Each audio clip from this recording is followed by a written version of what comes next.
Әкемнен маған жұққан екі ауру бар. Оның біріншісі кітап оқу, екіншісі сөздердің мағынасын ашу.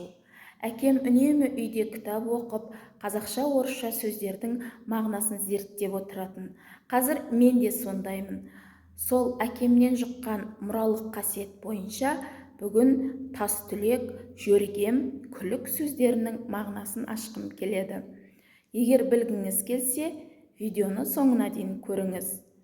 Сонымен тас түлек деген нені білдіреді? Мұхтар Әуезов өзінің шығармашылық жолын жаңа бастаған кезінде оған ол әлі балақ жүні кетпеген тас түлек еді деген сипаттама беріледі.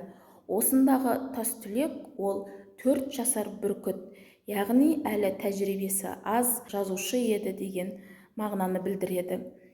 Екінші жөргем. Тілімізде жүргенге жөргем ілінер деген тұрақты тіркес бар. Осындағы жөргем сөзі ол қойдың тоқ шегі. Қойдың тоқ шегін майын ішіне қаратып, өріп асқа қосады. Қазақ көшпелі халық болды. Аңшылықпен айналысты. Жол мен жолаушының қадірін түсінетін халық. Өздері жайлаудан не қыстаудан көшкен кезінде көш орнына бір ағаштың басына жөргемді іліп кететін болған.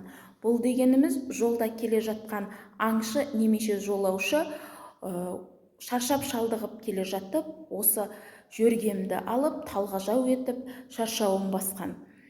Осыдан жүргенге жөргем ілінер деген тұрақты тіркес шыққан. Мағынасы алға қарай ұмтылсаң, берекелі боласың, яғни еңбек етсең, емерсің. Еңбек түбі береке дегенді білдіреді. Келесі күлік сөзі.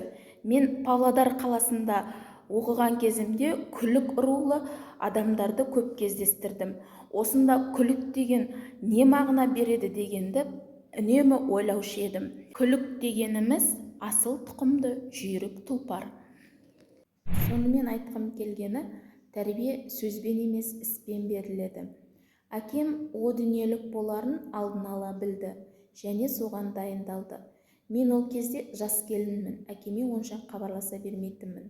Сол уақытта әкем ұрпағыма нені мұра етсем екен деп ойланыпты. Солай етіпті де менен үлкен апамды ертіп алып, қазақтың түсіндірмелі сөздігі атты кітапты сатып алып үйге әкеп қояды. Үйдегілер ауырып жүріп кітапты қайтеді деп жазғырыпты.